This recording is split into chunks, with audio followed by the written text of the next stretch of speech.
Саннаас Саннаас саннаас саннаас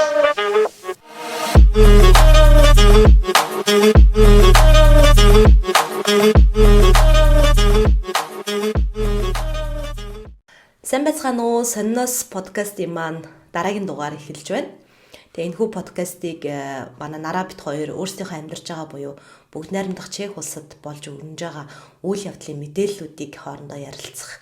За энэ мэдээлэлээр дамжуулж бас сонсогч нартаа илүү өргөн хүрээний амьдарч байгаа газар нутгийнхаа тухай болж байгаа үйл явдлын тухай мэдээллийг аваасаа гэсэн үднээс энэхүү подкастыг хийж байгаа. За дээрэс нь бид хоёр зөвхөн Чехийн мэдээлэл гэхээсээ илүү яг тухайн одоо Чехэд болж байгаа үйл явдал гол халуун сэдвүүдийг Монголтойгоо харьцуулаад эх орн маань бас яг энэ талаар ямархуу зүйлс болж өрнөнө хүмүүс ямархуу сэтгэлдээ байна зэрэг мэдээллүүдийг харьцуулж бас харъя гэж бодсны үндсэн дээрээс энэхүү подкастыг хийж байгаа. За өмнөх подкастн дээр ч гэсэн бид нар ярьжсэн нараа бит хоёрын хувьд бол Чехийн 7 хоног гэдэг мэдээллийн хөтөлбөрийг бүтэн 1 жилийн хугацаанд бас хийж исэн. Маш олон хүмүүс өөрсдийнхөө амьдарч байгаа энэ газар нутгийнхаа тухай мэдээллийг авснараа өөрсөнд маш хэрэгтэй байна. Тэгээд үргэлжлүүлж хийгээч гэсэн саналуудыг маш их өргөжсэн. Тэгээд яг видео контентын хувьд бол нэлээд бас цаг зав хүч хөдөлмөр зарцуулдаг учраас одоо бид хоёр яг тэр форматынхаа илүү чөлөөтэй байлгах үүднээс тэгээд аудио формат болгоод ингээд подкаст хийж байгаа шүү. Тэгээд 2 дахь дугаартай маань хамт байгаарай. За нарахаар сонин сайхан олон гоё мэдээлэл бэлдсэн үү? За тайван да энэ 7 хоногийн эхний сэдэв бол ер нь нэлээд ноцтой маркийн сэдэв байгаа. Ер нь манай Монголтой ч гэсэн бас нэлээд уялдаа холбоотой байж магадгүй. Эхнийхээ сэдэвт орох уу? За энэ 7 хоногийн эхний сэдэв болохоор инфляц, эрчим хүчний үнийн өсөлт гэсэн сэдэв байна. Ковидоос хойш юмны үн өссөн байдал бол ганц Монголд үдийгүй дэлхийн бараг бүх оронд л ажиглагдсан байх. Европт ч ялгаагүй, тэр дундаа Чехэд ч ялгаагүй. За тэгээ энэ үнийн өсөлтийг яаж давъя дагаад хүмүүс ингээл чадах ятгаараа даваад байж байтал энэ жил юу болсон бэ гэхээр эрчим хүчийн үнийн өсөлт бас маш их явагдсан. За энэ нь Чех улсад бүр Европын улсууд дундаасаа бүр хамгийн илүү мэдрэгдсэн гэж болно. Чехэд эрчим хүч хийгээр хангадаг хэд хэдэн компаниуд байдаг юм байна л да. Тэгээд энэ компаниуд ер нь айл нь өнгөрсөн зунаас эхлээл тарифында өөрчлөлт орно гэдэг талаар мэдээлэл гаргаж эхэлсэн. Тэгээд өөрсдөө гол шалтгааныг нь болохоор Оросоос нийлүүлдэг хийн нийлүүлэлт эрс багаснаас болсон гэж тайлбарлацсан. За Европын орнууд ер нь энэ жил тэр аяар эрчим хүчний үнийн өсөлт нүүрлж байгаа ч гэсэн Чехэд хамгийн өндөр байгаа. Энэ нь бүр Английн Лондон хотынхтай харьцуулахад хүртэл илүү байгаа. За том мэдээ дурдъя л та. Сая 7 дугаар сарын статистик мэдээгээр юу гэж гарсан бэ гэхээр захиргааны үнийн индексээр нь ингээд жагсаагаад үзэхэд Праг хотод захиргааны үн дунджаар киловатт цагийн 5215 цент байна гинэ. Цент гэдэг нь еврогийн цент шүү дээ. Гэтэл Лондон ч бас айгүй өндөр өртөгтэй хот шүү дээ. Лондонд яг энэ үн нь болохоор 5185 цент байна гэж аахгүй 30 центийн ялгаатай.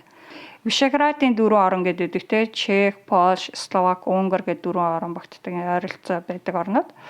Эднэрээс нь харьцуулахад дор хаяж 60%-аар илүү байгаа байхгүй юу? Үлдсэн 3 орныхаа хамгийн өндөр байгаа нь гэхэд Польш улсад 1 кВт цагийн цахилгааны үн 3183 цент. Цаашлаад ярих юм бол Европын орнууд дундаа цахилгааны үн хамгийн доогуур байгаа нь Норвеги улсад 1283 цент байна гэж. Тэгэхээр 12-оос 52 гэдэг бол бүр 40 центийн ялгаатай гэдэг. Бараг 80%-аар илүү байгаа байхгүй юу? За тэгээд энэ асуудлаас болоод иргэд бол ер нь их бухимдалтай байгаа. Янз бүрийн жагсаал цуглаан болж байна. Тэгсэн засгийн газраас яасан бэ гэхээр 9 дугаар сарын дундуур хуралдаад нэг шийдвэр гаргасан. Тэр нь болохоор өрөх жижиг дунд бизнес болон олон нийтийн буюу улсын байгууллагуудын цахилгаан болон хийн төлбөрт ямар нэгэн хөнгөлөлт үзүүлнэ гэсэн. Одоо олон нийтийн улсын байгууллагууд гэдэг нь цэцэрлэг сургууль, захиргааны байгууллагууд орно л доо. За тэгээд ямар төрлийн хөнгөлөлт үзүүлэх юм бэ гэсэн чинь 1 кВт цагийн цахилгааны дээд үнэндээ ийм нөгөө хязгаар тавих юм байна л да. Цахилгаан болон хийн үнэндээ дээд хязгаар тавина. Тэгээд одоо тэрнээс илүүгээр цаанаасаа нийлүүлж авах юм бол магадгүй улсын төсвөөс төлөх юм шиг байна. Миний ойлгосноор бол 1 кВт цагийн цахилгааны дээд үнийг 6 крон, хийн үнийг 3 кронд барихаар болсон юм байна. За ингэснээр нөгөө инфляци бүр илүү нэмэгдэхээс сэргийлнэ гэж засгийн газраас үзэж байгаа юм байна л да. 8 дугаар сарын байдлаар гэхэд Чехийн инфляци 17.2% гарсан байна. Энэ нь бас л Европын холбооны орнуудтай нэлээд өндөр, бараг хамгийн өндөртөө орж байгаа. За тэгээ энэ шийдвэр хэрэгжсэнээр төсвөөс 130 тэрбум крон буюу 5.3 тэрбум орчим евро зарцуулагдахаар байна гэж Чехийн хэвлэл мэдээллийн тооцоосон байна л да. За тэгээд Чехийн засгийн газар бас энэс гадна томоохон хувийн хвшлийн компаниудтай ямар нэгэн нөхөн олбор олгох ч юм уу ямар нэгэн байдлаар дэмжлэг үзүүлнэ гэдгийг бол мэдгдсэн. Гэтэ одоогоор яг ямар байдлаар гэдг нь тодорхой болоогүй байгаа.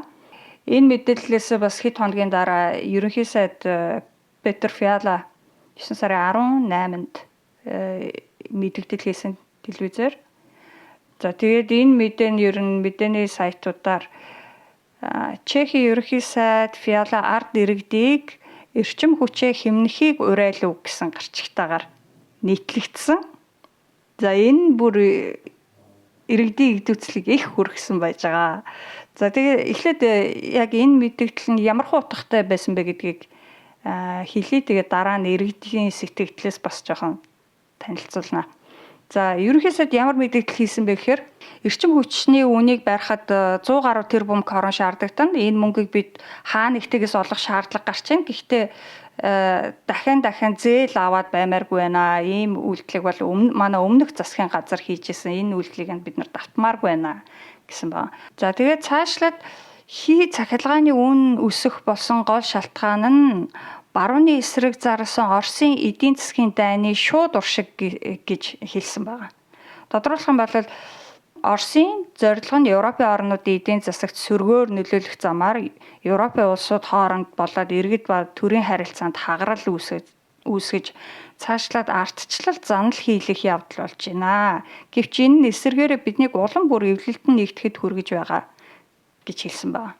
Чехийн эрчим хүчний үйлдвэрлэл томоохон өөрчлөлт хийх шаардлага тулгараад байгаа ба энэ өөрчлөлтийг хийж дуусгахад хэдэн сар жилийн хугацаа шаардлагданаа. Гэхдээ бид аль хэдийн арга хэмжээнүүд аваад эхэлчихсэн. Тухайлбал хийн нөөцийг үүсгэж бэлдсэн, Дукованы цөмийн эрчим хүчний станцын өргөтгөлийн ажилд ахиц орсон гэх мэт ажлууд хийсэн.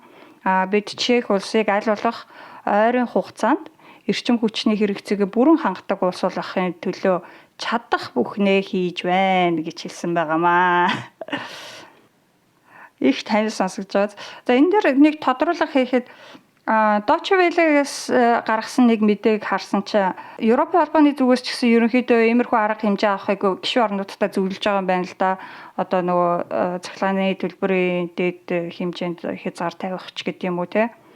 Тэгээд энэ мэдээнд бас нэг дурдсан тоо мэдээлэл нь гэхээр Европын холбооны 13 улс аль хэдийн Оросоос хий авах болсон гинэ. Тэгээ ерөнхийд нь авч үзэх юм бол Европын холбоо нь өнгөрсөн жилийн байдлаар байгалийн хийний хэрэгцээний 40%-ийг Оросоос авдаг байсан бол одоо зөвхөн 9%-ийг авч байна гэсэн байна. Тийм болохоор ийм их хэмжээгээр багасгасан болохоор яалтчгүй ингээд үнний нэмэгдэл өсөлт гарч байгаа юм байна л та. Ерөнхий сайдын мэдээллийн дараа хүмүүс ямар сэтгэгдэл бичсэн байна. Тэрнтэй танилцъя. За жишээ нэг хүн гэсэн байна. Европын холбооны улсууд ер нь олон 10 жилийн турш гаднаас жишээлбэл Оросоос эрчим хүчээ авч исэн. Энэ хоорондоо ерөөсөө өөрсдийнхөө эрчим хүч үйлдвэрлэх тэр ажлаас ахицтай хийгээгүй болохоор одоо ийм том аюулт бид нар өртөөд байна. Европын холбооны ерөөсөө бүх удирдлагууд нь энэ хямралд хариуцлага хүлээх ёстой гэсэн байна. Тэгээд энэ комментийг харж байхад бас амар олон зүрх бас авсан байна те. Коммент бичсэн хүн дээр нь амар олон хүмүүс зүрх дарсан байна, лайк дарсан байна, хаахаа дарсан байна. Тэгэхээр бас яг нэг энэ хүний үзэл бодолтой нийлж байгаа те хүмүүс бас байгааг илэрхийлж байгаа. Ерөнхийдөө нөгөө мэдээллүүд дээр ингээ комент бичингүүд хамгийн их реакшн авч байгаа комментүүд тод харагддаг шүү дээ. Тий, одоо лайк дарсан, зүрх дарсан гэдэг чинь ер нь тэгэл санал нийлж ийна л гэсэн үг л үү тий. За дараагийн комент нь бас их марзан комент байгаа. Ингэсэн байна. Санаж гин үү тэр үеийг бүх юугаа халаагуур радиатор хамгийн эцсдэр нь өндөр хэмжүүр дээр нь тавьчаад тэрийг ингээд зохицуулах ганц арга маань бол бид нар зүгээр цонхоо онгойлгож хаадаг байсан. Айгуу саркастик комент байгаа. За тэгээд энэс цаашаага болохоор хүмүүс ер нь чиний хэлсэн хэлээгүй иргэд угаасаа мэдж байгаа яаж цахилгаанаа хэмнэхээ энтер гэж бас их ууралж уцаарлсан маягтайгаар хэлсэн комментууд анзаарэгдэжсэн. Нэг коммент болохоор энэ мэдэгдэл яагаад ингэж их юу яагаад байгаа газар аваад байгаа баг бүх телевизийн сувгууд юу яагаад байна цацаад байна. Фиала ер нь хүмүүсийг иргэдийг тэнэг гэж боддөг юм уу хаашийн бид нар угаасаа эрчим хүчийг хэмнэн шал тэнэг мэдэгдэл гэсэн. Энэ бол бүр ингээд 130 лайк зүрх авсан байгаа байхгүй өөр тийм инээсэн ууралсан юм санал зүрсэн маягийн юу реакшн байхгүй байгаа. За бас нэг хүн болохоор за сонгуулийн өмнөх шуурга юм уу да гэсэн тийм утгатай сэтгэл өвчсөн байна. Бас нийгмийн нэг хэсэг бүлэг хүмүүсийг төлөөлөх үс тийм сэтгэл байна гэж харсан.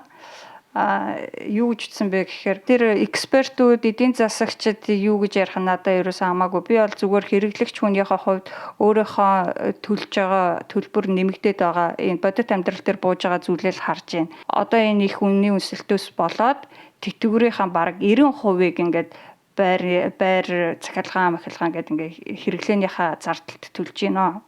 Би социализмын үед ч ер нь ийм хэцүү байдалд орж үзээгүй.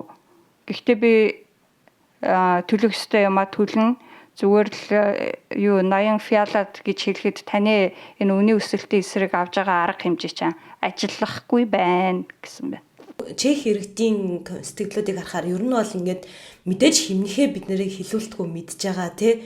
Төлөх ёстойгоо ч гэсэндээ ухамсарлаад төлдгөө. Гэтэ бас нь яг ярьж байгаа шигээ хэрэгжүүлж байгаа арга хэмжээнүүд чинь бол болохгүй юм штэ гэдэг зүйлийг айгүйх хэлсэн байна штэ тийм ээ. Тэгэд энэ надад бас айгүй чухал санагдлаа.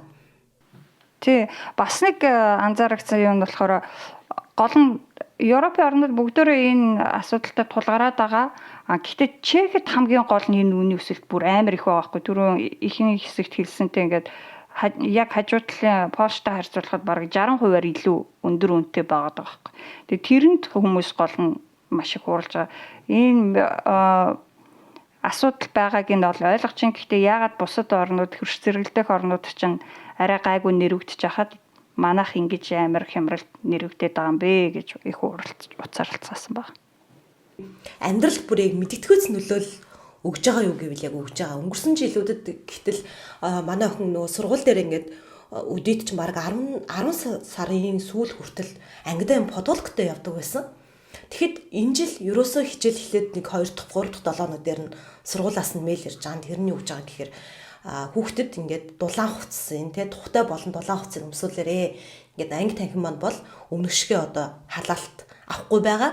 Тэгэхээр аль болох юм ханцуутай цамц өмсүүлээд ингээд дулаан байлгахыг эцэг эхчүүд та бүхнээс хүсэж байна гэд сургуулийн удирдлагаас нь тийм цагт ирж байгаа байхгүй. Тэгэхээр эн чинь өөрөөсөө яг бидний амьдралд бүр ингээд яг шууд утгаараа нөлөөлөд байгааг нь бас ингээд харж болж байна л да.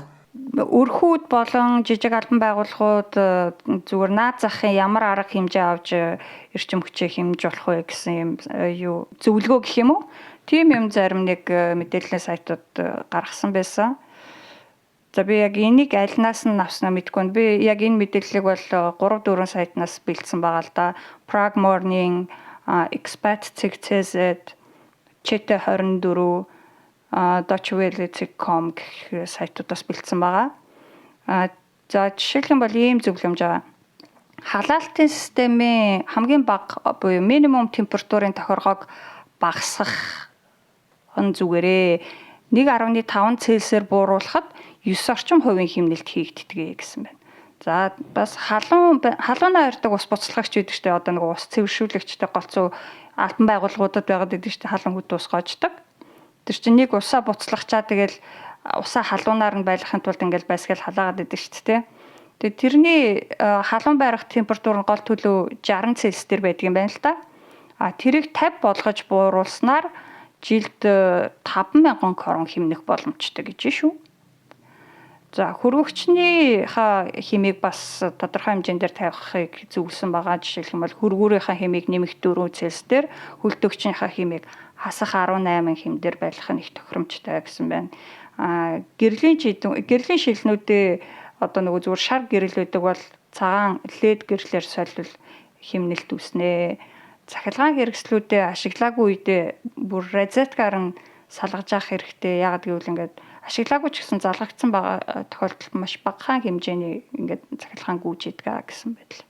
Би энэ нэг цахилгааны хэмнэх тухай мэдээлэлж харчаад хамгийн түрүүнд бүх харьцаатыг надад шалгасан. Тэгэл яалчгүй нэг зэнэлж мэдээлж залгаатай л байж байгаа юм чи ерөөсөө ашиглахгүй байгаа хэрнээ залгаатай бүгдийг очиж салгалаад хэрвээ та бас подкастыг маань сонсож байгаа бол цахилгааны хэмнэх шаардлагатай гэж бодож байгаа бол ямар ч хэлсэн очиод цахилгаан хэрэгслүүдэд шалгаараа арзаткаа салгаараа тэгээ мэдээж дээр хэлсэн энэ тэгээ хөргөчний хэм за мөн ус буцалгаагч одоо өөрөөр парнуудынхаа тохиргоогч гэсэндээ яг анзаараад нэг шалгаараа гэж хүсэж байна. Тэгээ Монголын мэдээг одоо яг нарагийн маань хэлсэн мэдээтэй харьцуулаад харъя гэж бодохоор бид нар нөгөө ковидын жил гарны хугацаанд засгийн газраас бол цахилгааны төлбөрийг төрөөс даасан тий. Тэгээд цахилгааны хэрэглээний төлбөрийг төрөөс дааж явж хагаад 2022 оны 6 дугаар сарын 1-ээс эхлээд хэрэглэгч өөрсдөө иргэд өөрсдөө төлөх болсон гэдэг мэдээлэл гарсан. Тэгээд яг энэ тухай одоо энэ чинь өнгөрсөн байгаа мэдээлэл болохоор интернетээс ингээ хайхаар вебсайтууд за мөн мэдээллийн хэрэгслүүдэд телевизүүдийн видео мэдээнүүд ингээ байгаа. Ерөөсө комент байхгүй. За лайк шеэр нь бас амар бага тий. Тэгээ яг л зүгээр нэг юм цахилгааныхаа хэрэглээний төлбөрийг өөрсдөө төлөхөр боллоо гэж ингээд өнгөрчихөж байгаа юм уу? Яагаад энэ дээр нь манайхан бас ингээд реакц өгөхгүй байгаа юм болоо гэд нилээ хайсан. Тэгээ би хайж явж хагаад за 5 дугаар сарын 24-нд нийтлэгдсэн парламент телевизийн цахилгааны үнийг нэмж хөгжлийн банкны зээлийг төлнө гэсэн одоо гарч ихтэй мэдээг олж харж байгаа байхгүй юу? Тэнгүү тэр мэдээ яалтчгүй амар олон комменттэй амар олон сэтгэл лайктай те амар олон шеэртэй байж байгаа. Тэгээд мэдээж гарчгийн хувьд бол энэ чинь амар сонирхолтой одоо нөгөө бүр ингээд юу те миний мөнгөөр юу зээл төлөхөөтэй ингээд харж байгаа шүү дээ. Гэхдээ агуулга нь бол яг хөө мэдээж нөгөө 6 дугаар сарын 1-ээс хэрэглэгчид өөрсдөө цахилгааны төлбөрийг төлнө. Гэтэ бас мэдээний айгуу чухал шийдэл нь болохоор эрчим хүчний зохицуулах хорооноос яг ярилцлага авсан байлээ. Тэгээд тэр ярилцлаган дээр болохоор эрчим хүчний зохицуулах хорооны хүн нь өөрөө хэлэхдээ цахилгааны төлбөрийг энэ оны сүүлээр тэ 28-аас багагүй хувиар одоо нэмэгдүүлж алдагдлаа нөхнөө гэж хэлсэн байгаа. Тэгээд яг энэ үгэн дээр нөгөө сэтгүүлч маань хөгжлийн банкны зээлийг одоо бид нараар төлөвлөх гээд байна гэдэг тийм гаргалгаатайгаар энэ мэдээллийг гаргасан байгаа байхгүй. Тэгээд доор нь бол мэдээж манайхан сайхан хараалынхаа үгийг битсэн байгаа мэдээж ойлгомжтойгоор тэгээд ерөнхийлөгчтэйгөө холбож тайлбарласан. Хүүг цахилгааны төлбөр жил тэгэлсэн тэр шоуны хариу нь болж байна. Одоо нөгөөдхөө хэд нугалж ард иргэдийг сааж эхлэх нь байна. Ийм л өөр чин худлаа юм хийсэн дүрс гэж ард иргэдийг хуурхаа болооч гэсэн иймэрхүү сэтгэлдлүүд байна. За нэлээд л бухимдсан сэтгэлдлүүд байгаад байгаа. Яг одоо юу гэдгийг түрүүний нөгөө Чехийн мэдээтэйг ингээ харьцуулахаар иргэд нь бид нар мэдж байгаа те бид нар хэмнэхээ ойлгож байгаа гэж байгаа боловч энэ ч манайхан болохоор яхаараа те нэмдэм бэ ингээд ямар шалтгаанаар нэмэх гээд байгаа яаж байгаа ээж байгаа гэдэг нь тодорхой биш байгаа болоод ч гэсэн юм уу маш их ууртайгаар маш их дайрч давшсан удирдлагуудыг те төрийн дээдсүүдээ маш ихээр дайрч давшсан байлаа. Хамгийн гол нь бидний цахилгааны төлбөр эзгүй байхад хэд нуглаа төлбөр өндөр гараад байх юм а ямар учир байна вэ? Арай л тэнд өмнөд бүсийн цахилгаан төгөөс сүлжээ энэ дээр анхаараач гэж байгаа байхгүй юу? Ерөөсөө гэртээ амьдраагүй те ингээ баг сар гарan хов хоосон байсан байрны цахилгааны төлбөр 70,000 гэж гарч ирж байна ч гэх жишээний. Энэ мэдээлэлтэй холбоотой мэдээллүүд харж байхад одоо сая жишээлбэл мэдээллийн сайтууд нь өөрсдөө нөгөө нэг цахилгаан хэмнэх юм зөвлөмжийг гаргасан байсан шүү дээ Чехийн мэдэн дээр. Тэгэхэд манайх болохоор яг нөгөө тухайн компани нь одоо цахилгаан түгээх станц нь өөрөөсөө ингээд та цахилгаанаа онлайнаар төлж болно те ингэж шалгаж болно хэрэглээгээ ингэж хянаж болно гэсэн юм жижиг видео контентууд айгүй хийсэн байлээ. Уг нь бол даанч тэрнийх нь хандлт нь бас амар бага. Ерөөсөө нэг ганц хоёрхан лайктай ч юм уу те. Үнэхээр яг биднэрт иргэдэд хэрэгтэй тэр мэдээлэл нь ерөөсөө олигтой хүрээгүй нь ингээд зүгээр яг нөгөө нэг үзэлтийнх нь лайкийн тооноос ингээд шууд харж болохоор байгаа байхгүй юу? Тэнгүүт нөгөө нэг зарим хүмүүс нь одоо би ингээд гэрийнхаа цахилгааныг те утаснасаа одоо ийм аппликейшн ашиглаад хянж чаддаг аа. Тэгэхээр та нар бас энийг хэрэглээрэй гэх тэнгүүт нөгөө хүмүүс чинь өстө нэр манай төлбөр тэгэж гараад байна, ингэж гараад байна. Яагаад ийм байгаа юм бэ? Энэ дарга нар чинь яагаад ийм байгаа юм бэ гэдэг комментуудаа бичсээр л байсан байлээ. Яг Чех Монгол хоёр ч өөрсдөө амар адилхан юм шиг санагдаад байдаг. Яг иймэрхүү юмн дээр. Тэгээ тэр нөгөө фиалагийн мэдээлэлээрсэн тэгжсэн шүү дээ. Манай өмнөх засгийн газрууд бүгдээр ингээд маш олон зээл авч ийсэн гэдэг. Яг энэ өгүүлбэр бүр ингээд анхаарч байгаа байхгүй. Өөй. Манай засгийн газар ч одоогоор зээл аваад байгаа байлгүй. Яаж байгаа вүлээ гэж бас бодогдоод. Тэгээ яг юм бүх талаараа юм адилхан юм шиг санагддаг болохоор ингээд нэг сэдв аваад тэрийг ингээд хоёр талаас харсан гэсэндээ бас л иргэдийнх нь байр суурьч төр те ерөөхдөө юм адилхан санагдаад байгаа. Саннас.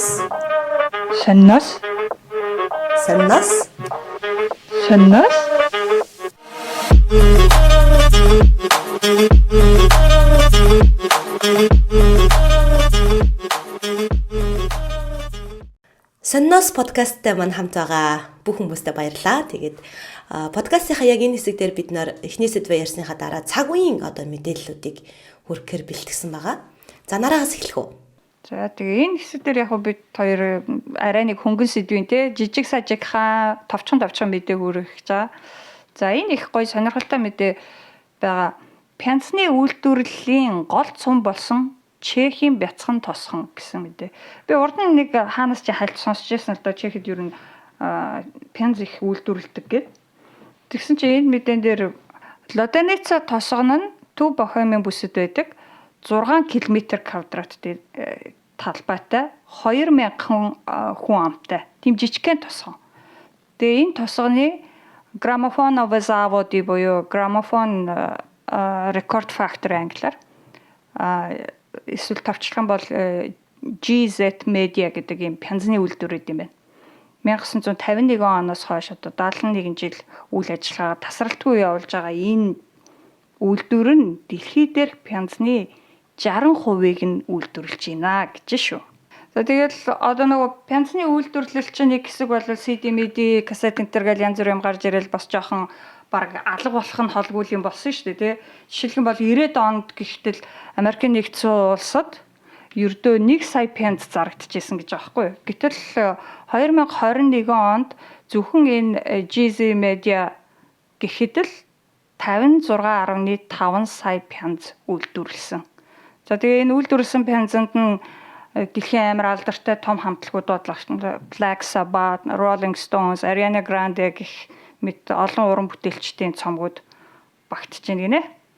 Тэгээ эднийх 2024 он гэхэд жилийн үйлдвэрлэлээ бүр 140 сая болгоно гэж харж байгаа гэж шүү. За ийм байна. За дараагийн мэдээг хүргэе. Чехийн энэ оны шилдэг тосгоноор Костелны Лохата тосгон шалгарчээ гэж байна. Оны шилдэг тосгоныг 1995 оноос хойш жил бүр бүс нутгийн хөгжлийн яамнаас шалгаруулдаг боломжтой гинэ. Сэргээн засварлалт хөгжлийг дэмжин сурталчлах зорилготойгоор энэ шалгаруулалтыг явуулдаг. Энэ жилийн ялагч тосгон нь 900 оршин суугчтай 175 тосгоноос шалгаруулалтыг хийсэн. За ялагчаар Костелны Лхота гэдэг тосгон шалгарсан гинэ. Ямар хөөрхин те 900 оршин суугчтай. Тэгээ бас ингээд иймэрхүү юмар орон нутгийнхаа хөгжлийг бас сурталчлаад дэмжиж идэг гэдэг нь гоё юм тий. Харин тий яг нөгөө нэг ижил хэмжээнд хөгжлөө ингээд авч явахыг айгүй хүсэж байгаа юм шиг санагдаад байгаа байхгүй тий. Орон нутгад ч гэсэндээ адилхан бүх одоо худалдаа үйлчлэгнүүд нь адилхан, сургууль цэцэрлэгийн боловсрол нь адилхан ч гэдэг юм уу тий. Заавал нийслэл рүүгээ орж төвлөрч амьдрах гэхээсээ илүү орон нутгаараа ингэж амьдрах нь бас юм давуу талтай тэр дундаас ингэ шалгаруулалт хийж идэг те. Эдгээр чинь бас айгүй марзан шалгаруултуудыг хийгээд байдаг шүү дээ. Шилдэг мод орон нутаг дундаа шилдэг моднуудаа шалгаруулж те. Тэгээ эн чинь ингээд өөртөө яг тухайн амьдарч байгаа бүс нутгаараа бахархах те тэрэндээ илүү юм тогтвортой амьдрах тэр бүх боломжуудыг иймэрхүү одоо марзан юм шиг санагдж байгаа мэдээлэл дээр ч гэсэндээ тэгээс хүмүүс тийм сэтгэл төрүүлж ийн гэдэг чинь бас айгу гой санагдаад байгаа байхгүй юу? Сурталчлаад байна тий. Сая манай нөгөө нэг түнхлийн түнхэл тосгон шиг л амар ингээд сурталчилгаанд орно гэдэг чинь тэр тосгоныг зорж очих тэнцээ амьдрах амьдралын чанар нь дээшлэх боломжийг л харуулж байгаа шүү дээ. Сайн ч бай муу ч бай тэгээд ямар нэгэн байдлаар олонд танигдна гэдэг чинь одоо энэ юм уу да. Тэгээд энэ тосгон шалгарсан бол манайд бол түнхэл тосгон маань Монголын шилдэг тосгоноос шалгарсан харьцуулаад байхгүй юу. За дараагийн мэдээ.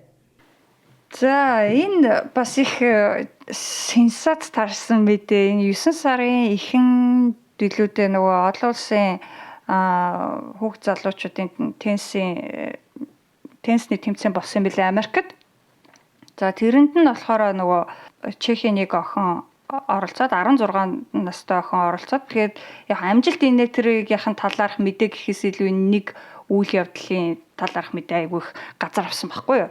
Яасан бэ гэсэн чинь яг тэр нэг тоглолтын ингээд нөгөө амжилтыг нь ингээд баярлсандаа аав нь охиноо тэрврээд бүксэн дээр нь алгацсан гинэ. Тэгээд дасгалжуулагч нь бас бүксэн дээр нь алгацсан гинэ. Одоо манайханд бол энэ бүр нэг тийм сонирн биш бах те зарим хүнд бол яг гэвэл бид нар чинь ингээд нөгөө нэг бүхчүүдээ яг ингээд сайн барилдаараа гэж бүксэн дээр нь алгадаад гардаг. Яг тэр шиг ингээд спортынхан бас би нэгэ тэгж зоригжуулдаг шүү дээ те. Нөгөө Америкт болсон тэгээ Америкчууд чинь бас нэг талаараа жоохон сүржин гарууд шүү дээ. Тэгээд бөө хэвлэл мэдээллээр нь инглээ тэглээгээд 16 настай охин ч бол аавда жоохон л охин санагдаж байгаа. Гэхдээ ингээ гадны хүн харахад бол айгүй өсөглөн битэй. Ялангуяа европчууд ч айгүй өсөглөн юм чинь тийм нэг том хүүхэн шиг л харагдаад. Тэгээд яаж байгаа бас нөгөө дасгалжуулагч чинь бас бүксэн дээр нь алгацсан байлээ л те. Тэгээд тэр бичлэг нь баахан Twitter-ээр яваал Америкчууд баахан сенсацсан юм байна. Тэгсэн чинь гол нь Чехийн элчин сайд энэ үйлдэлийг өмгөөлөөд энэ бол зүгээр манай Чехэд бол энгийн үйлдэл гэж тайлбарласан мэдээлэл хийсэн бэл. За тэгээ энэ мэдээ гарсны дараа нөгөө элчин сайдын мэдээлэл хийсэн гэсэн мэдээнүүд хит хитэн сайтуудаар гарсан л та.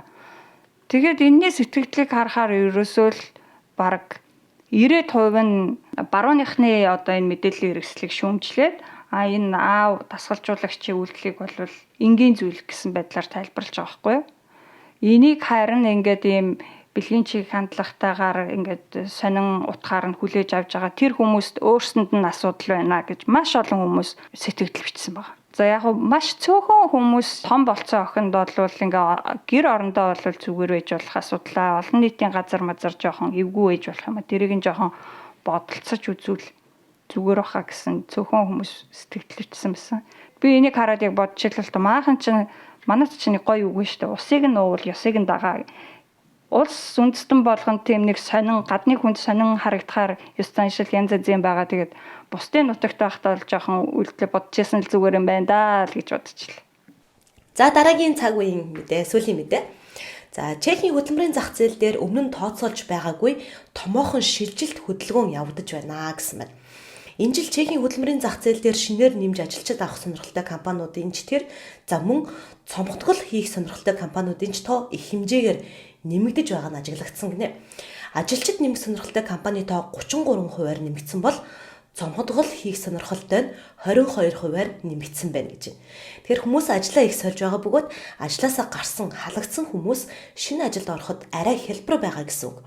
250-аас дээш ажилтнтай томоохон компаниудын хувьд эрчим хүчний үнийн өсөлтөөс болоод цомгтгол хийхэд хүрч байгаа бас илэрхийлсэн гинэ. Энэ дээр бас холбоотой байж магадгүй. Ер нь нөгөө ковидын дараагаар хүмүүс бас ер нь их ажлаа солих сонирхолтой байна гэсэн нэг мэдээ дээр үед харж ирсэн. Тэрнтэй ч бас жоохон холбоотой байж болох юм тий. Тэгээ дээрэс нь нөгөө нэг онлайнаар ажиллаа хийх боломжтой болоод эхлэнгүүт тий. Тэгээд бүх юм нөгөө технологи руу бас шилжиж байгаа болохоор энэ технологи руу шилжиж байгаа гэснээс одоо яг дараагийн ярих сэдв маань ерөөсө тэр чигтээ технологийн тухай байгаа тий. Тэгэхээр шууд ийшээгээ шилжиж орох уу хоёлаа. Технологи бол ялчгүй бидний амьдралын нэг хэсэг болжээ гэдгийг одоо харцгаая. Сонноос. Сонноос. Сонноос. Сонноос.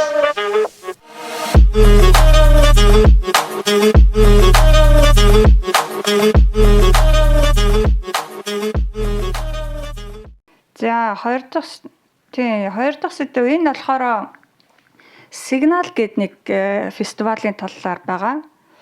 Жил үрийн намар Праг хотод Сигнал гэдэг маш сонирхолтой гэрлийн шоу фестивал болдог. Энэ жил болохоор яг 10 дахь жилдээ зохион байгуулагдаж байгаа юм байна л да. Тэгээд тийм болохоор Сигнал X буюу Сигнал 10 гэсэн нэрийн доор зохиогдож байгаа гинэ. Тэгээд өнгөрсөн 9 жилийн хугацаанд энэ фестивал нийтдээ 3 сая гаруй үзэгчдийг хамруулснараа Чехийн хамгийн их үзэгч олонд хүрсэн соёлын арга хэмжээнд тооцогддог гинэ. Тэгээд зүгээр яг дан гэрэлч гэлтгүй орчин үеийн визуал урлаг, хотын барилга байгууламжууд, дэвшилтэт технологи гэсэн энэ гурван зүйлийг холбосон ийм гэрлэн дизайн, визуал болон дижитал арт чиглэлээр бүтээлд хуурдаг Чехийн төдийгүй гадаадын чадварлаг уран бүтээлчдийг оролцуулдаг ийм фестивал байна л да. Маш олон уран бүтээлчд энд ингээд хамтраад эсвэл дангаараа бүтээлгээ толиулдаг гэж. Ерөнхийдөө бол ингээд гудамж талбай одоо хуучны гой сайхан байшин барилгууд дээр ингээд гэрлэлэр янз бүрийн эффект оруулж юм үзүүлдэг ч юм уу тиймэрхүү байдлаар болно. Зарим нэг үзүүлбэр нь болохоор юм дотор орчинд байшин дотор болдог л тоо. Би яг анх ирсэн жилээ Прагт очиж үзчихсэн энэ зөвхөн Праг хотод л болдог. За тэгээд зарим бүтээл нь болохоор яг нөгөө одоо тухайн цаг үедээ болж байгаа нийгмийн асуудлыг хүндсэн тийм сэдвтэй ч байдаг гэж. Тэгээд за энэ үзүүлбэрүүдээс гадна ер нь ирж үзэж байгаа хүмүүсээ бас зугаатай таатай байлгах үүднээс хажуугийн жижиг сажиг арга хэмжээнүүд хүүхдүүдэд зориулсан ч юм уу оюутнуудад зориулсан тийм жижиг сажиг арга хэмжээнүүд бас явагддаг. За энэ жилийн хувьд болохоор Сигнал фестивал нь 10 дугаар сарын 13-наас 16-ны хооронд гээд бүтэн 4 өдөр үргэлжилнэ гэж байгаа. Тэгэхээр энэ өдрүүдэд яг Праг хаваар байх юм бол заавал үзээрэй. Ядаж нэг объект дээр нь очиод үзээрэй. Нийтдээ 15 объект дээр үзүүлбэр гаргах бөгөөд эдгээрээс 9 нь яг ийм нөгөө гадаа гудамжинд буюу үн төлбөргүй байна. 6 дотор орчинд ийм нөгөө хязгаарлагдмал зайт багтаамжтай газар болохоор төлбөртэй байх юм байна. За тэгээд ямар төлбөртэй байх вэ гэхээр хоёр төрлийн тасалбарын сонголт байгаа. Signal Plus гэдэг энгийн тасалбар нь болохоор 240 кроны үнэтэй. За энүүгээрээ тэр нөгөө үлдсэн 6 төлбөртэй объектууд руу орж үзэх боломжтой. Signal VIP гэдэг 1690 кроны үнэтэй тасалбар байгаа. Энэ нь болохоор нөгөө 6 объектууд руу нэгдэх цагаас нь 1 цагийн өмнө ямар ч очор даргаалалгүйгээр орж үзэх боломжтой. Дээрээс нь бас уух зүйл үнгүү дагалдана гэсэн бэлээ. Тэгээ энэ нөгөө зохион байгуулагчдын зүгээс энэ төлбөртэй билетийн талаар тайлбарлахдаа бид нар бол яг нэг тийм ашиг орлого олох гэдээсэн сонирхолтой биш. Гол нь энэ фестивалаа ингээд олон жил цаашдаа илүү гоё болоод яваасаа гэсүүднээс ингээд фестивалаа дэмжих хөрөнгө оруулах үүднээс юм тасалбар гаргаж байгаамаа гэсэн ба. Тэгээд зарим объект дээр болохоор юм нөгөө AR augmented reality буюу AR технологиор бий болгосон юм нөгөө виртуал орчинд харж болдог тийм бүтээлүүд байгаа.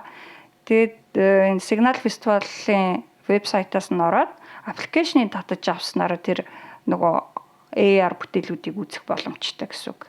Дээрээс нь чинь нөгөө хит хит объект дээр болохоор тэр аппликейшн дээрээс за дараагийн объект нь хаана вэ гэдэг ингээд юун дээр газрын зургаас ингээд чиглэлээ хараад явах боломжтой гэж байна да. Signal фестивалтай холбоотой мэдээллийг ингээд харж байгаад Монголд ер нь им гэрлийн үзүүлбэр хизээ хаана юу боллоо гэд бодсон чинь өнгөрсөн жилийн нөгөө нэг Digital Nation 2021 гэд үзэсгэлэн болсон юм байна. Тэгээ яг надад нөгөө нэг хувийн үзэл бодлоосоо олох болцоход Digital Nation чинь яг нөгөө нэг хөл хоройтой үед үндэсний цэцэрлэг төрөлөнд хийснээрээ тий маш их ковидыг тараалаа гэд зохион байгуулсан хүмүүсийг маш их нөгөө буруутгасан тийм мэдээлэл амар их яваад байсан шүү дээ. Гэтэл эн чинь яг юу болоод өнгөрсөн юм бэ? Тэ энэ одоо арга хэмжээ чинь яг юу илэрхийлсэн юм бэ? Ямар агуулгатай байсан юм бэ гэдгийг нь Бүтэн жилийн дараа би зүгээр сайт ухаж явж байгаад олж уншингуудаа бүр шоконд орлоо. Монголын мэдээллийн технологийн салбарын хамгийн том үзэсгэлэн болох ICT Expo за өнгөрсөн жил Digital Nation гэдэг нэрийн дор үндэсний соёл амралтын хүрээлэнд 3 хоног болсон байна. За нээлтийн үеэр дрон болон гэрлийн шоуг хослуулан Монгол залуус дэлхийн хөгжлөөс хоцроогүй харин түүчэлэх боломжтой гэдгийг харуулсан гинэ. Том компаниудын бүтээлч тайз засалт за стартапуудын шинэлэг санаанууд зорин очсон иргэдийг уйдайсангүй гэж байна. Асар бүр олонний хөлд дарагдаж технологийн хөгжлийг биеэрээ мэдрэх хүсэлтэй цахим үндэстэн болох зорилготой олон иргэд тэнд очсон байна. Тэгэд нээлт хаалтын үед BRB компани залуус Монголд анх удаага дроны шоу толилуулж тэнгэр дээр Чингис хаан, Бүртчон, Гуам орол, соён бүсгийг дүрсэлж үзэгч олныг омгшуулад амжсан гэж байна. Мөн виртуал хөтлөгч дулмаа арга хэмжээ хөтөлж Digital Nation-ыг технологийн үзэсгэлэн болохыг утгаар нь мэдрүүлсэн гинэ. Тэр гоё агаад те виртуал хөтлөгчтэй. Тэгээ энэ жилийн Digital Nation-д боловсрол, эрүүл мэнд, барилгын компаниуд бараа бүтээгдэхүүнээ танилцуулж, сонсголгүй иргэдийн холбоо, хараагүйчүүдийн холбоо оролцож байгаагаар онцлог гинэ. Өнгөрсөн жилүүдэд зөвхөн IT компаниуд оролцдог байсан бол энэ жил боловсрол, эрүүл мэнд, барилгын компаниуд бараа бүтээгдэхүүнээ танилцуулснараа илүү онцлогтой болсон гэд. Тэгээд бас айгүй онцлог нөгөө мэдээ хөгжлийн бэрхшээлтэй иргэдийн одоо нөгөө нэг гарыг нь орлох технологийн шийдлүүд те хөлийг нь орлох технологийн шийдлүүдийг хүртэл танилцуулсан байсан шүү дээ те. Тэгээд ийм айгүй чухалтай манайхан бас ингээ гой гой юмнууд хийдэг болсон. Гэрлийн үзүүлбэрийг ч гэсэн айгүй гоёор хийдэг болсон. Тэгээд сүүлд нөгөө харж байхад интернетээр харж байхад бол Playtime дээр бас дроноор үзүүлбэр үзүүлээд гэрлийн үзүүлбэрүүд айгүйх гарч ирсэн. Нөгөө тайз нь өөрөө ингэж хөдөлж тайзан дээр гэрлийн нөдөлгцийнхэн зургнууд нь ингээд яг залуучуудтай нийлж ингэж бүжгэлж байгаа бүр яа зүгээр үзэж байгаа би наад ингээд толгой хөдөлж байгаа би чинь. Тэгэхээр яалтчгүй энэ технологи бол бас манай Монголын залуучууд амар мундаг байгаа тий. Магадгүй эх жилийн Сигнал фестивалд Монголын залуучууд манд бас ирж оролцож өөрсдийнхөө үзүүлбэрүүдийг ч гэсэндээ гарах байхаа гэсэн бэлэгтэй сайхан өрөөлийг өөдөөд нь өргөн төвшүүлье. За Ерөөл Батор шиг бүр нэг тийм хоцрогдсон харанхуй бүдүүлэг улс бол биш ээ. Ер нь бол тэгэл чадхын ирээрээ зүтгэл ялангуяа ингээд залуу үеинд бол маш гоё сэтгэлгээтэй болсон гэдгийг ингээд хол байгаа хүмүүст ч гэсэн анзаарагддаг. Яг тэрийг харж л бид нар чинь баясаж ингээд сэтгэл үеийг явдсан шүү дээ.